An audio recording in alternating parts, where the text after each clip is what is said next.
everyone. I'm Dr. Han Jing, the co-founder and the lead architect of ARCCity Office. I'm glad to introduce the project of 6 Bricolage houses. We are deeply honored to receive this award. First, I'd like to thank the jury for recognizing our project and the architecture review for their attention to this work. We are also grateful to Jamie for drafting a brilliant review article. The 6 Bricolage houses is a public-private partnership project. So I also want to thank the residents of Nantou ancient city. Without their understanding and support, this project could not have been successfully completed. Lastly, I want to thank the Shenzhen Wanke Company and the Nanshan District Government for providing financial and operational support, which helped maintain the building's excellent condition.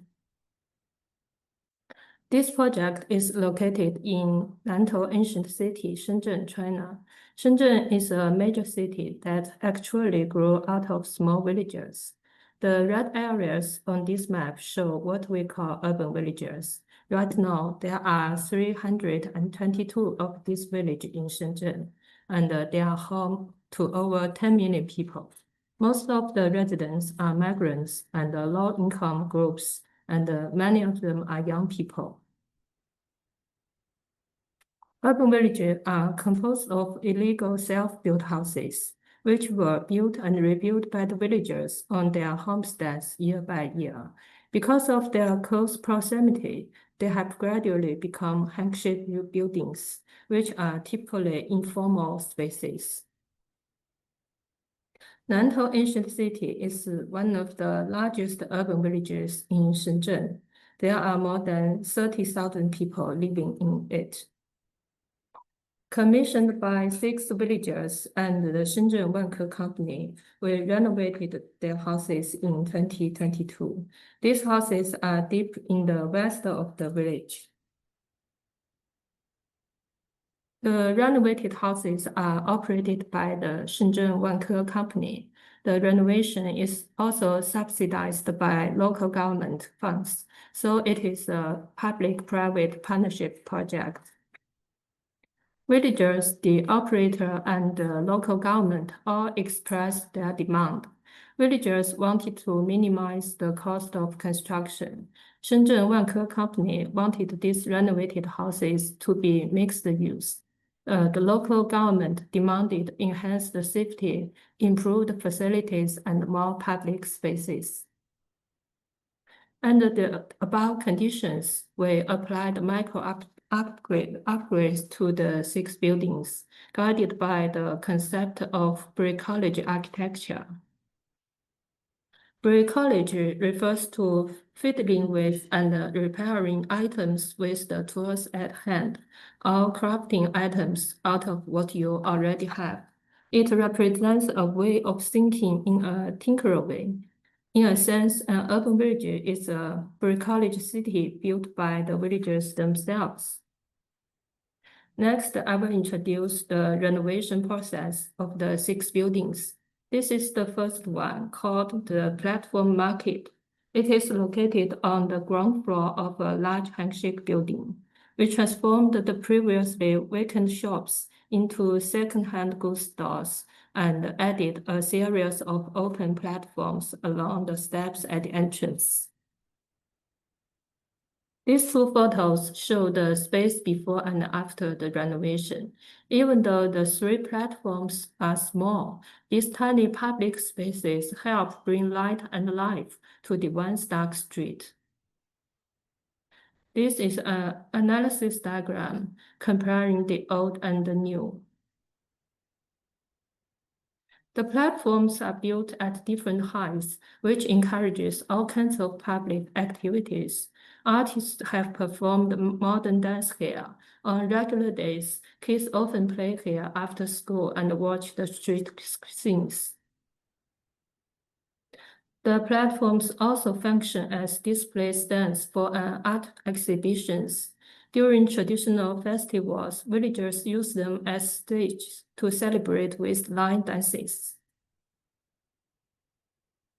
In the store's interior design, we exposed the building's original materials, red bricks and concrete, and then gathered second-hand materials available in the urban village, such as wood and tiles, mixing them with the new materials.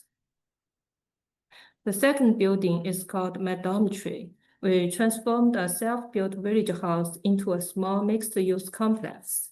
It now includes a tiny public art space, 6 dorm rooms for blue-collar workers, and an office for an urban village NGO. These 2 photos show the street-facing annex before and after the renovation. To preserve the original street scale, we kept the building's outline and the first floor walls. And then we used 6 columns to support a newly added steel box on the second floor. This new addition features large glass panels, balconies, and bright colors, creating a vibrant dialogue with its surroundings. And this is an analysis diagram comparing the old and the new. On the preserved first floor wall, we made some cuts, turning the previously messy windows and doors into charming cave-like openings, just as a rotary. This section drawing shows how the spaces are arranged. The annex along the street serves as a public art space. The first and the second floors of the main building are worker dorms, and the third floor is used as the NGO office. This building originally had a tin roof that villagers had built themselves. We borrowed from the idea, using similar materials, U-shaped steel plates, to build 4 steel boxes. To bring in more natural light, we added skylights between the boxes. The third building is called the Modified House. To align it with the nearby houses from the Qing dynasty, we inserted a series of traditional tiled roofs supported by steel structure into it. This approach is actually quite similar to the kind of informal construction commonly seen in urban villages. This is an analysis diagram comparing the old and the new.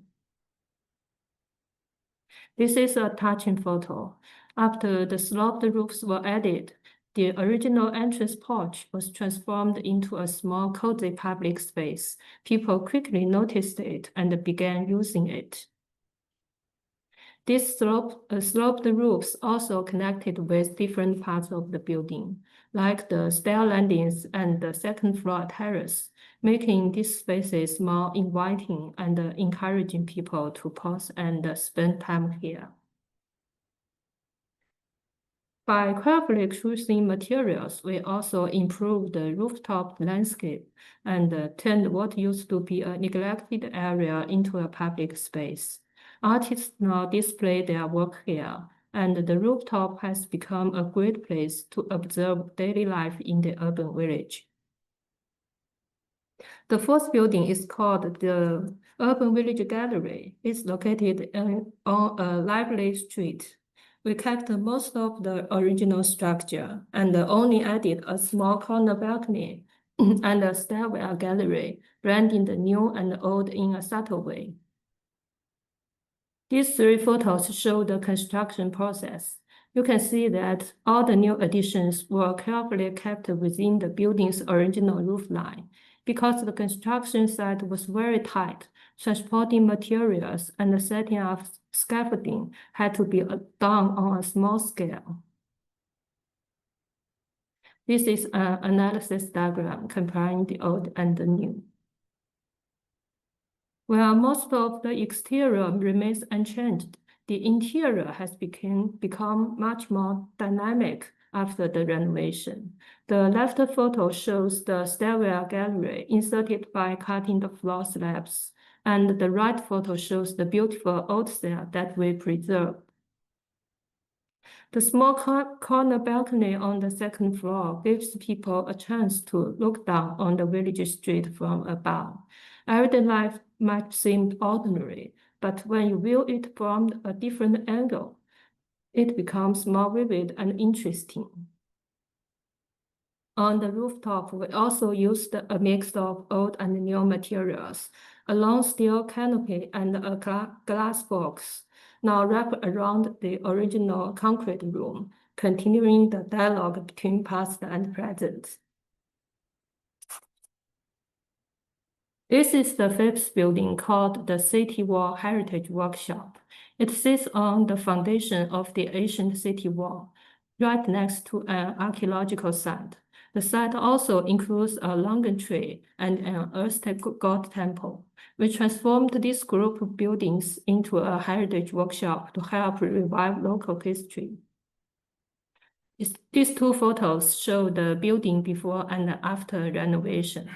While main design centers around the longan tree, a set of stairways and platforms hanging outside the building, and updates to the facade materials.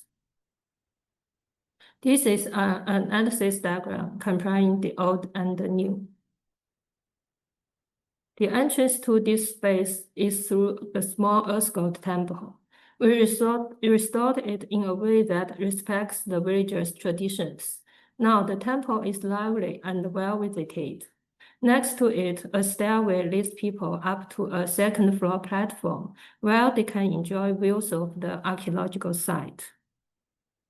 As I just mentioned, these houses were built on the foundation of the ancient city wall. When villagers constructed the buildings, they enclosed a longan tree within the structure, turning the farmhouse into a tree house.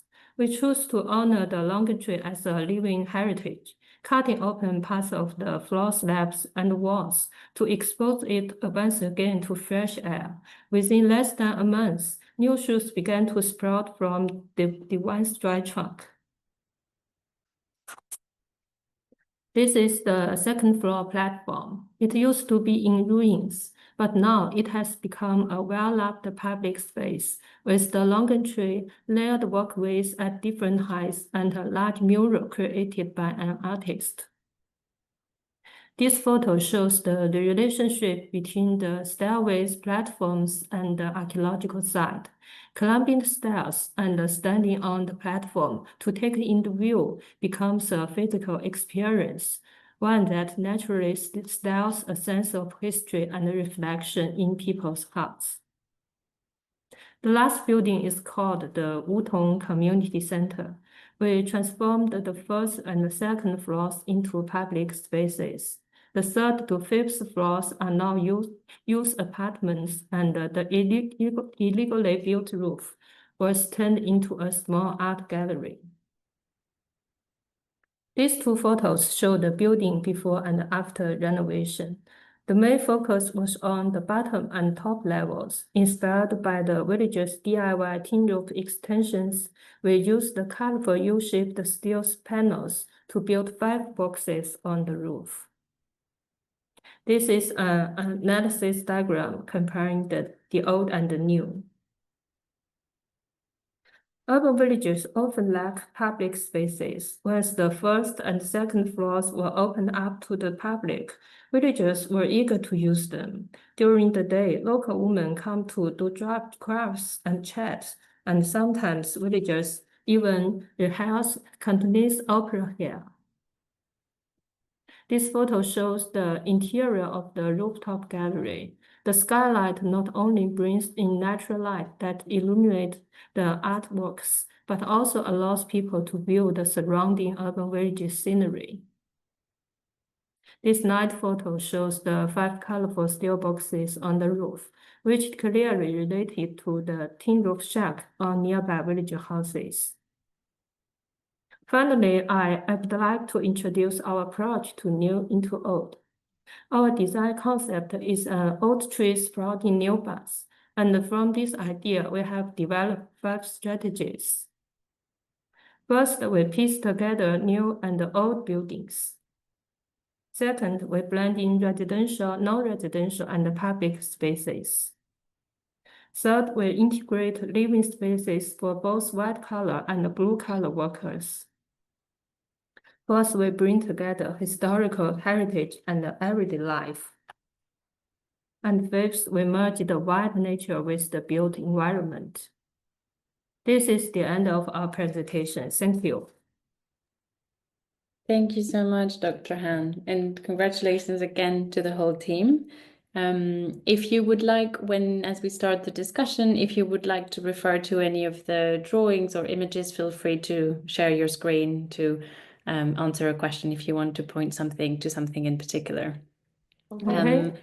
As for the panel, if you have questions, as for the audience, sorry, if you have questions for the panel, please feel free to either write your question in the chat box or to put your virtual hand up. I'd be happy to kind of invite you to ask the question directly.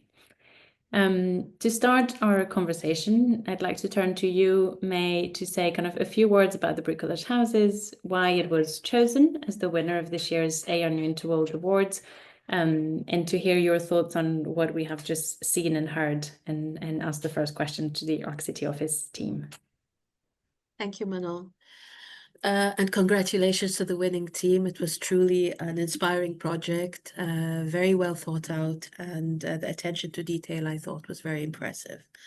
I think what stood out for us was this idea of bricolage and how it was well executed and implemented. And I think that your final slides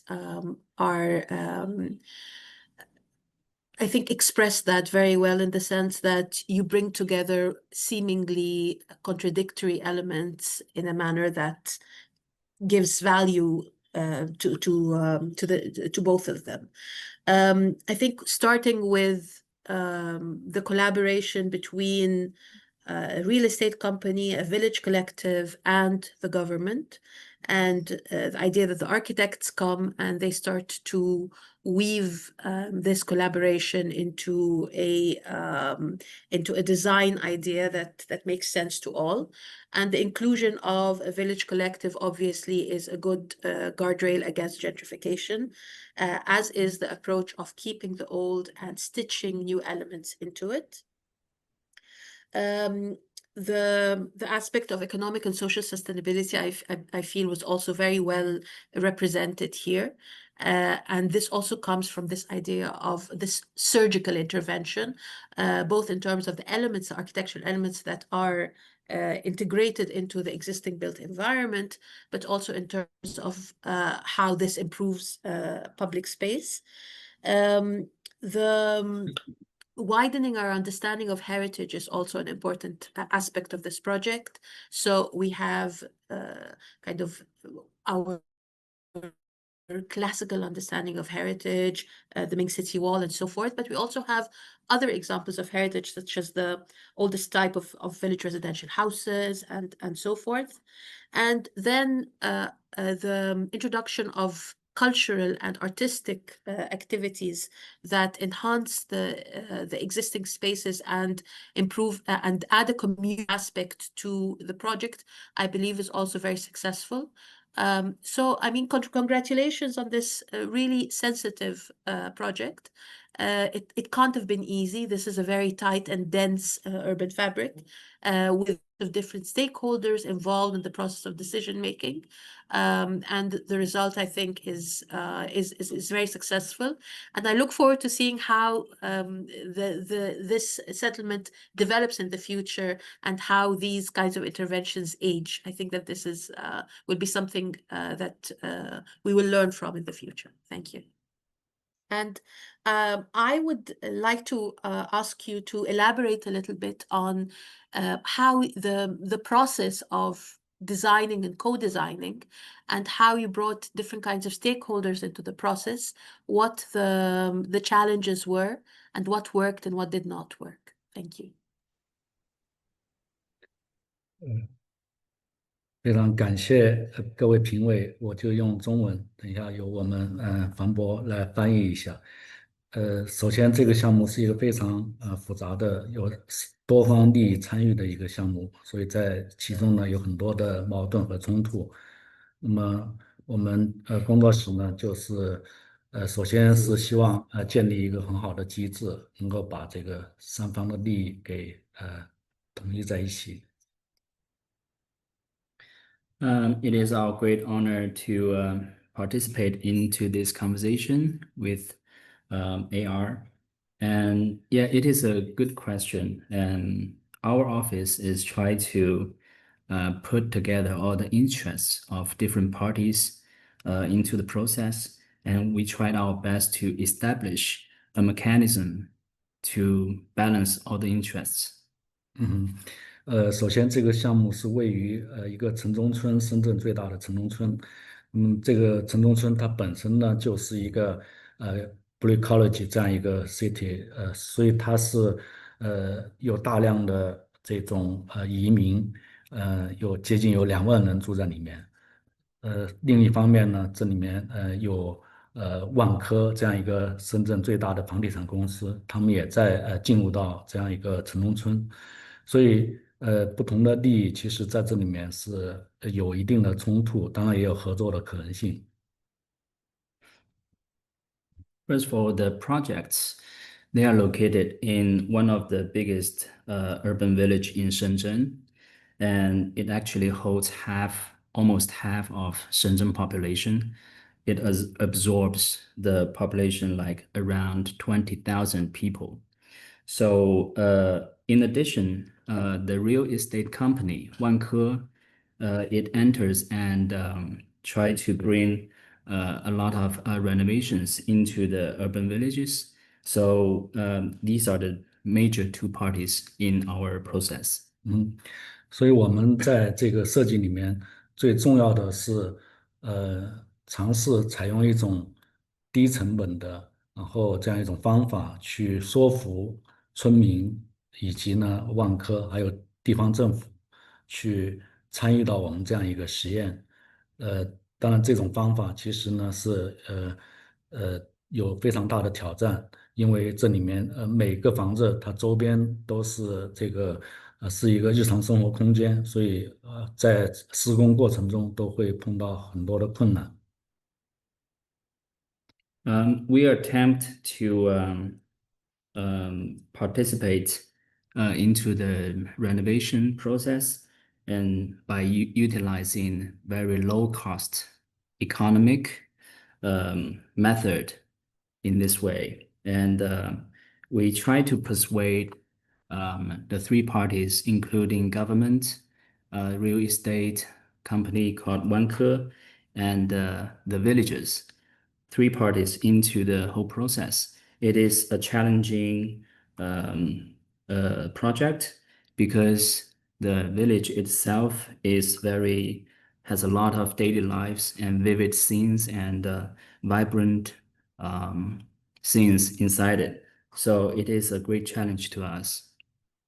所以我们其实采用了就是叫向村民学习的这样一种方法，就是村民其实城中村里面有非常多的违章搭建，所以我们就学习他们的这种违章搭建的一种智慧，这样的话呢就避免采用这种非常这个强烈的这样一种介入，会对原来的结构有很大的破坏。So the strategy we are adopting is to learn from the villagers, learn from how they self-build the buildings. And it is actually, we have a lot of illegal buildings in the urban villages due to the developments of Shenzhen. And at that time, because the urban village absorb a lot of populations, so Shenzhen government actually allows the illegal building practices, and we learn from them because the illegal construction is very low income and low technique. It is actually holds a lot of intelligence inside it.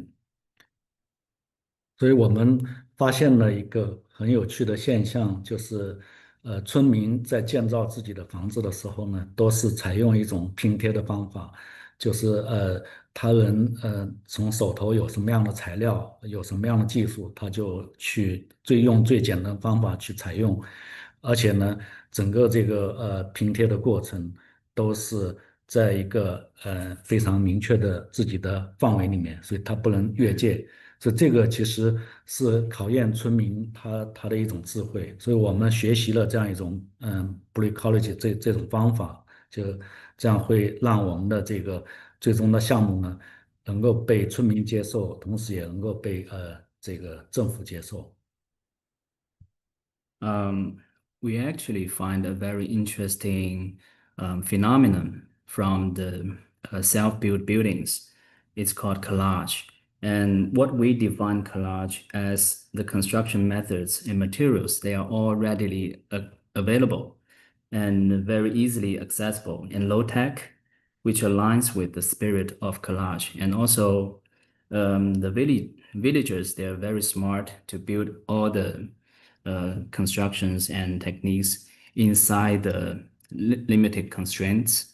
So this is what we learn from them. 所以，在整个这个过程中，其实，我们的这个6个房子也会因为这个被周边的村民投诉，中间也被勒令停工过，所以我们需要去跟这个周边的村民去沟通，让他们知道我们这种方法其实是符合城中村的这样一种游戏的规则。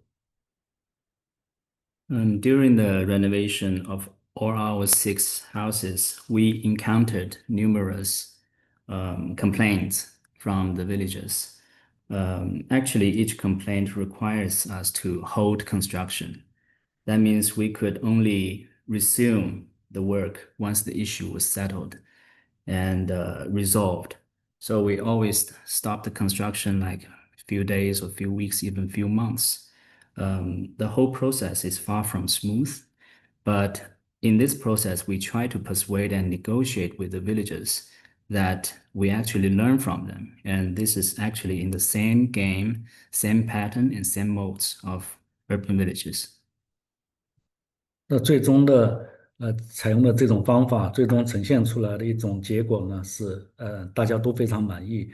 首先，我们因为采用的这种建造的方法是跟周边的城中村是非常一致的，所以在整个过程中呢，其实受到的村民的投诉阻力相对是比较少的，虽然有1、2次，但是还是比较少。第二个呢，就是政府也是比较支持，因为我们整个的这个建造的过程，它呢没有去这个采用一种这种对现有的这个建造方法没有太大的一个挑战，嗯。As a result, all 3 parties are satisfied with the methods and strategies we take, and especially there's very little challenges from the government because they think this approach is actually have very little negative impact to the whole building process. 那万科它在整个过程中，它其实是首先是整个相当于它是整个这个项目的运营者，就是建成之后由万科来去进行运营。那因为我们这个6个房子，在整个设计的过程中呢，是要考虑到未来运营的这种可能性，所以我们一开始的设计是采用了混合的功能，包括各种业态的这种多样性都考虑到了，这样在万科后期在运营的时候呢，它是比较容易实现的。The 6 buildings are operated by the real estate company Wanke.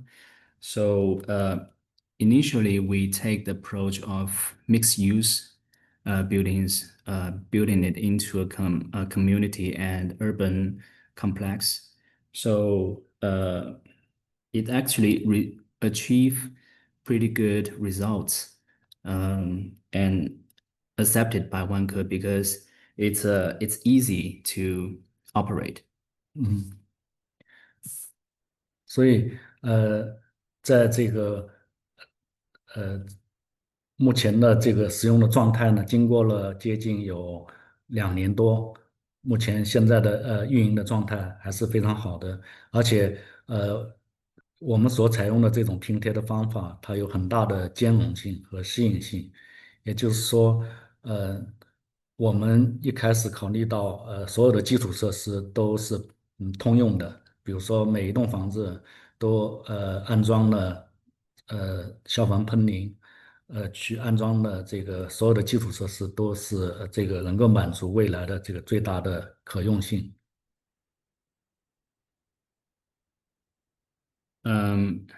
The buildings have been operated for 2 years now, and it is actually achieved good results. And it is because our approach of collage, we made it to this renovations. It has a strong adaptation to functional needs. And for example, we upgrading the infrastructure, like the fire escape, and also some other improvements to the buildings. 当然，在这个过程中，对，好，我就先说到这么多。OK， Okay, I'll say it for now, this much, and 看看有什么可以 we'll 交流的。 continue to listen some other questions. Yes. Thank you so much. It's great to hear what's been happening as well more recently, and that you remain kind of involved in these projects. William, I'd like to kind of turn to you. You described the bricolage houses as being a vigorously generous project. And I'm curious to ask you to kind of unpack this. What did you mean? It's a great combination of two words. And if you could kind of tell us why you think it's important that architecture is generous. What does that enable?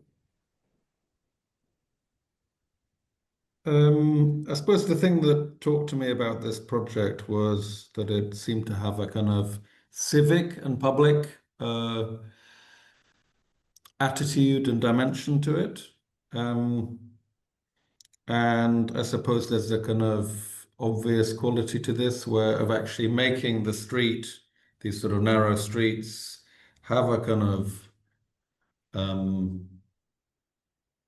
have spaces beside them, a kind of porosity, where the street and the ground floor, and even then through the stairs and new connections, the roofs become somehow an extension of the street. And I suppose this is there was the Scottish kind of anthropologist and urbanist Patrick Geddes who called this approach conservative surgery, which he practiced in the Old Town in Edinburgh and also with some proposals in India. And I suppose, there was a kind of classic attitude of the streets are too narrow, we have to cut a wider street. But I guess there's an attitude to this where of accepting things. I guess, we now have more than a century of cost and benefit to realize what we lose when we take a crude one-size-fits-all approach to the existing. So what I find very engaging here is to find this expansion of the public life, making these spaces for interaction and exchange, using the potential of the urban village, which has a kind of density and a kind of almost a theatrical exchange between street and interior, and making that stronger and clearer.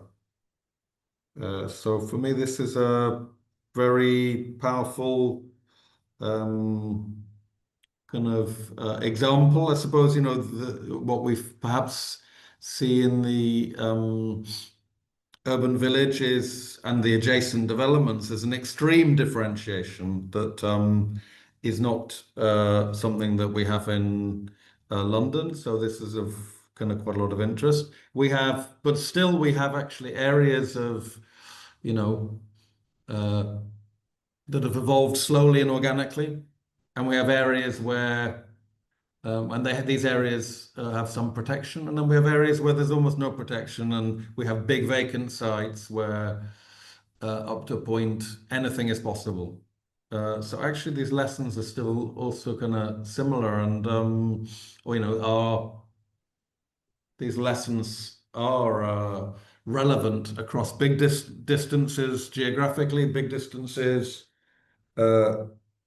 culturally. I think this, and I guess what this encourages us to see is that then, the heritage is a kind of,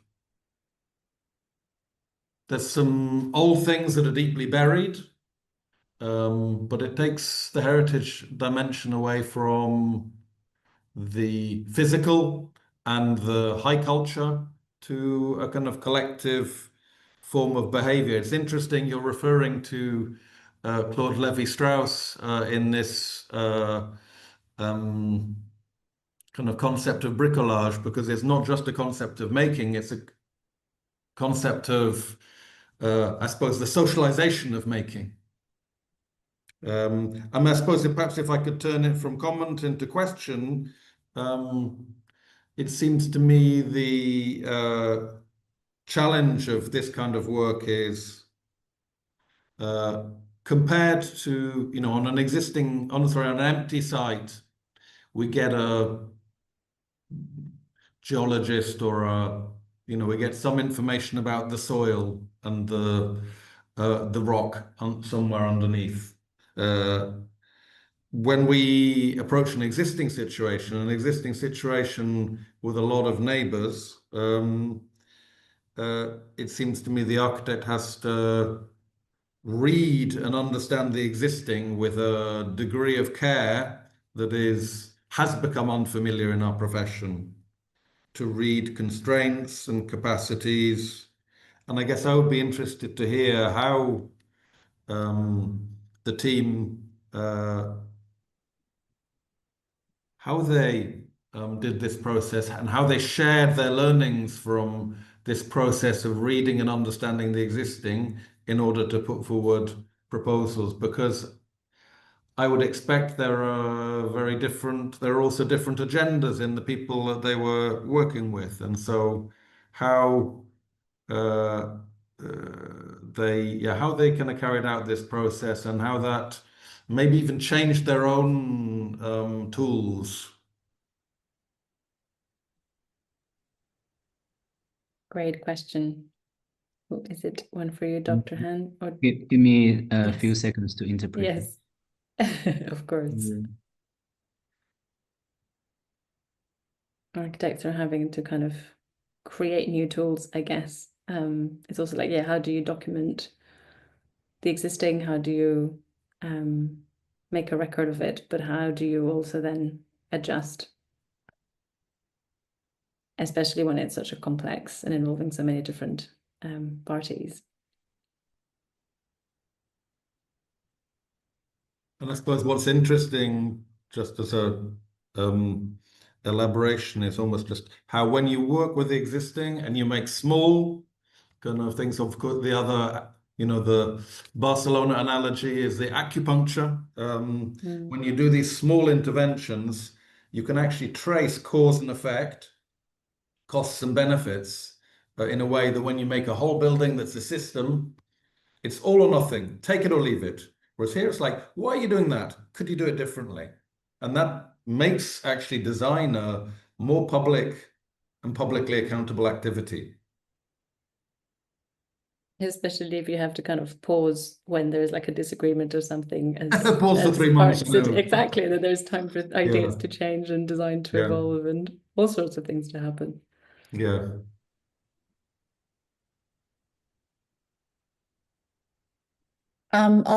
I just want to add a comment to what Yes, Willem of course, Rossana. is saying, and this is something that hasn't really come up in our conversation, nor was it introduced in the presentation, but I thought it's interesting to bring up now because, the entire construct of ownership is quite different, I think, in all of China. And so unless, you've purchased property here, and I don't know specifically in Shenzhen, but at least in Shanghai, where I'm very familiar, there are properties that you buy as 使用权, like just usage right. And then there are properties that you buy for ownership right. But even ownership right is not the same. Like nobody buys the land. And so it's almost like leasing the land from the government and you build on the land. And I think something like 75 to 80 years after, like nobody gets the ownership longer than that. So I think that brings to the question of, the socialization that Willem, I think, also brought up, and I think May brought up. And I think this particular strategy and methodology in building and designing is very well in line with that social kind of act of building and ownership and usage. So yeah, so it's not like anybody really owns the project. And I think even the supposed developer, Wanke, who are now, I think, the operator of a lot of these projects, they don't own any of the land, but they probably make, some kind of operating cost off of some of the revenues that they receive from allowing people to use. Yeah, so I think it's just, it's also a very different kind of social and economic construct. Absolutely. Dr. Zhang, are you happy to? Do you need more time or? OK，刚刚胡倩老师评委不是胡老师特别提到了这个关于中国的产权，这个是一个非常有趣的现象，就是特别是在深圳的城中村，它所有的土地是集体拥有的，所以它理论上村民只有这个土地的使用权，就跟上海有点类似。这是第一个。第二个呢，就是但是又不一样，两者又有差异。就在城中村，村民他可以去做自己建造房子，所以他其实呢有一定的自主权，特别是在这个建造上有一定的自主权。当然，在深圳早期我们会认为它是违章建筑，但是现在其实是默认这种违章建筑的状态，它存在的合法性。It is actually a very interesting phenomenon in China, especially in Shenzhen. The land is collectively belong to the residents, and but in the urban village, the villagers, they have their own right to build houses on the land, and we think in the very early stage, it is previously large-scale unified rental and renovation from a developer like Wanke, and now we are taking this approach of scattered points, or like Professor William said, acupuncture. Yeah, it's a different approach, and this has a smaller impact on urban villages. 所以基于这样一种情况，其实我们在城中村采用的策略，它要考虑到这种土地的这种特殊的使用权状态，包括万科，其实他们也是以一种运营者的这种形式吧，去租用统租，我们叫统租他的房屋，所以其实大家都不是一个产权的拥有者，但是呢，大家可以合作去让这块土地产生价值，这个是我们认为最重要的。And this strategy is very special in China, and all of us are not, we don't have the utilization right of the land. It belongs to the government, but like the developer Wanke, it has this unified rental of lands, and we and like designers and government and also developers and villages, we all improving the rental land by designs and cooperations. It is a very interesting phenomenon. 嗯， And just to pick back on the point that William was making earlier in terms of your kind of like process and the tools that you used, I'm curious if you could say a little bit more about that. Whether the kind of like more conventional tools of the architect, like where perhaps not sufficient, like I'm just thinking more of kind of more conventional representation methods like the plans and sections, but perhaps if you organized more kind of gatherings and there were conversations, if you used more models, like how did you go about thinking and designing those interventions, but also, as William was pointing out, what adjustments you might have made along the way, or you might have kind of like changed and evolved kind of more gradually in the actual design process. 所以我们在这个过程中，确实是建筑师的这个角色发生了根本性的改变。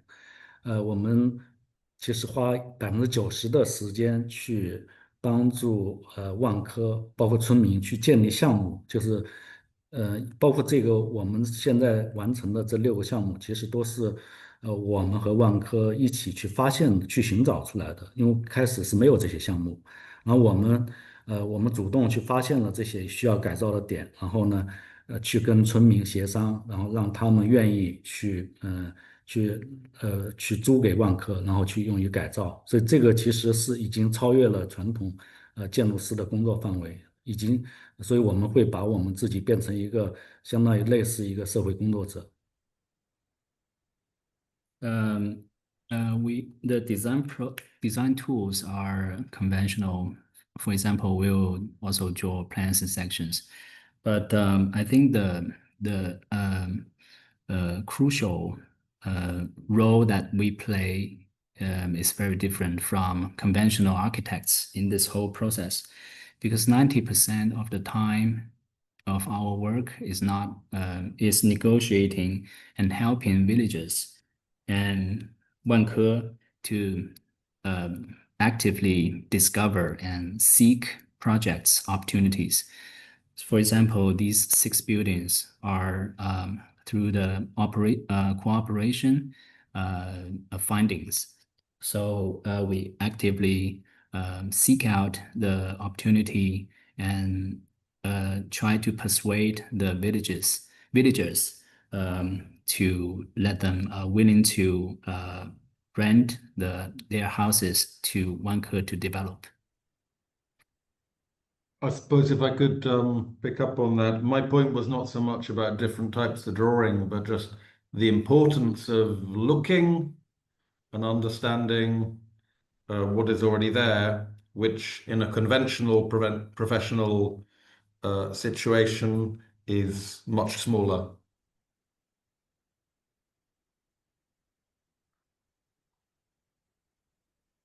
Excuse me, can you rephrase that? Sorry. So I was interested in the tools or mental approaches to reading and understanding what is existing. Because for a new building, this is not so important.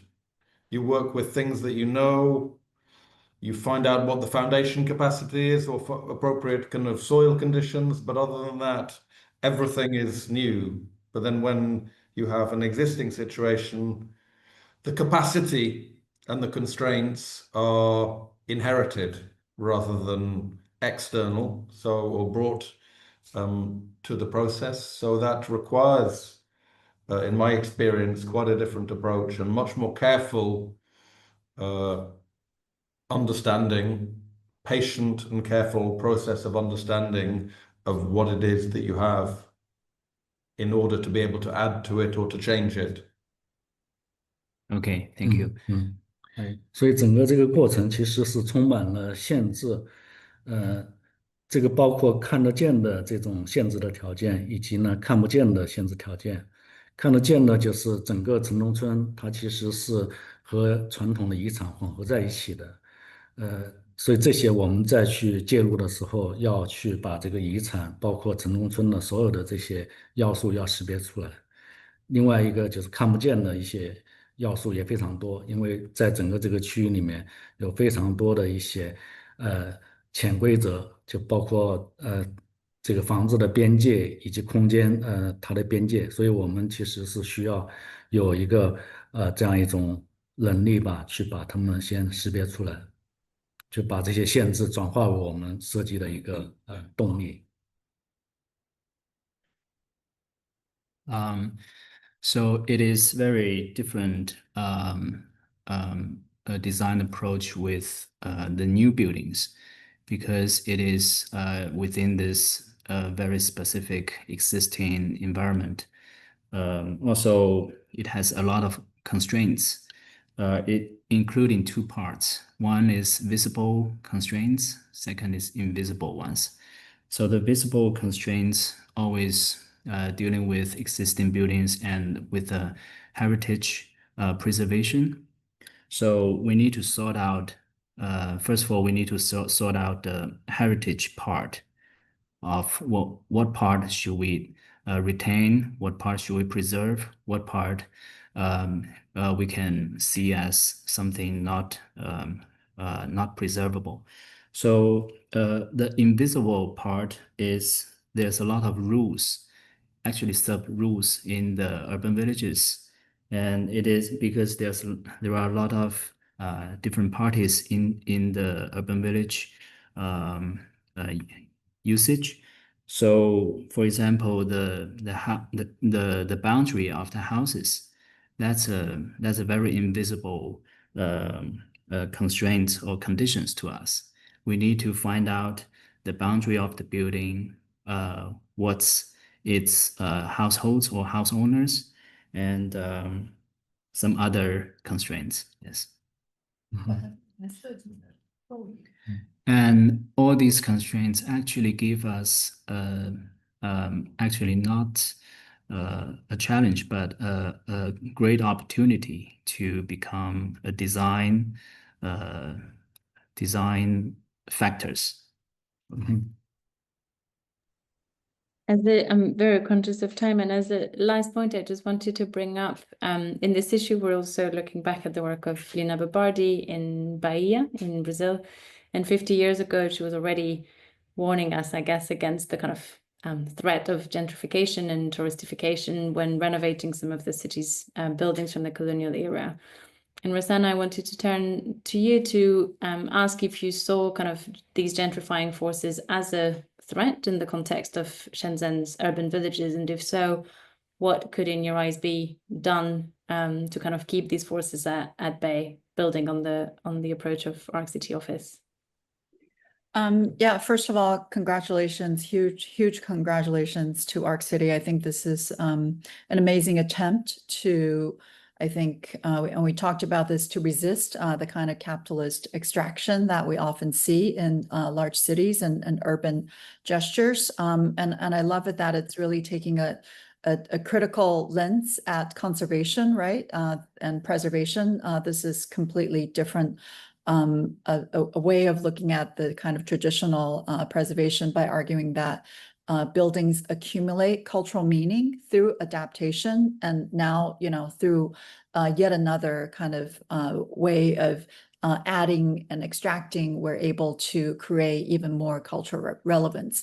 But I think most of all, and also, because I take part a lot in architecture education, even though in the West, but also before here in China, I love it that we are addressing a very different way of looking at architecture's agency and agenda. So I think this is a broadening scope of, and I think Zhang Laoshi just talked about this. It's a broadening scope of what we do as architects. And, aside from kind of, making decisions about buildings and construction and design, it's really pulling the community together and working on these projects that have cultural meaning. So I just want to applaud this group and this project, and knowing that it's, they've gone through a lot of challenges to make this happen. Thank you so much. Thank you. I'm very conscious we're at the end of our time, but That just leaves me to kind of thank all of you from ARCity Office, Dr. Han, Dr. Zhang, and Dr. Zhang, and as well as May, Rossana, and William for being with us today. It's always great to kind of put the architects and the judging panel who has been kind of discussing and reviewing the work kind of in conversation. And it's, yeah, a great pleasure to kind of celebrate this project. And lastly, I will just add that after we've published the issue that includes this winning project, as well as the projects that were commended by the panel, we have also commissioned write-ups for the additional 9 projects that were shortlisted by the judges. And you will be able to read about these on the AR website. They will be published starting next Monday and until the end of August, 3 each week. They'll be able to keep you company, whether you're at work or on holiday. Thank you so much for joining us. Stay in touch with the AR and take care. Thank you. Thank you. Bye-bye. Bye bye. 再见. Thanks and 再见。 congratulations again. Thank you. Thank you so much. Bye.